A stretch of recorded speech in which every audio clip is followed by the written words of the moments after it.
Продължаваме решаването на задачи от основни построения с задача 18. Да се построи обща вътрешна допирателна към две окръжности. Взимаме две произволни окръжности.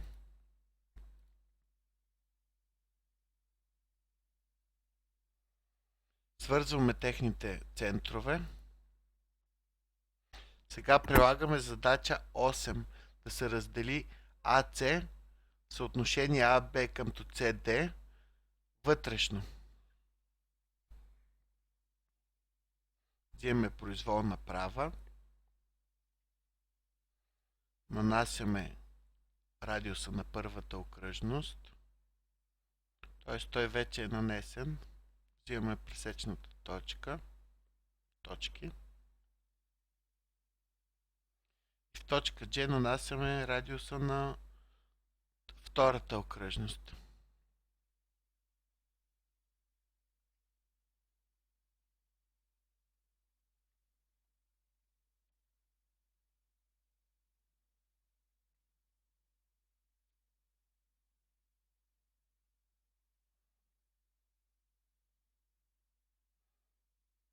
Съединяваме и С.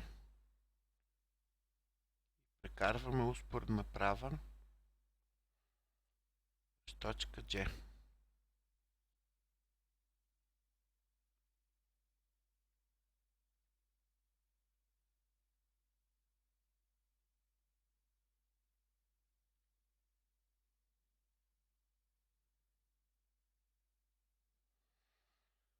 През така получената точка G, която дели AC в отношение AB към CD, прилагаме задача 16.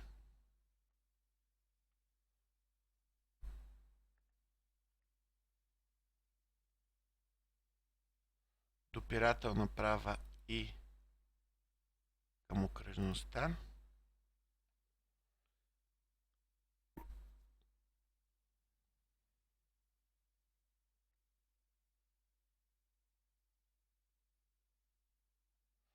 Така получените прави J и K са решението на задачата.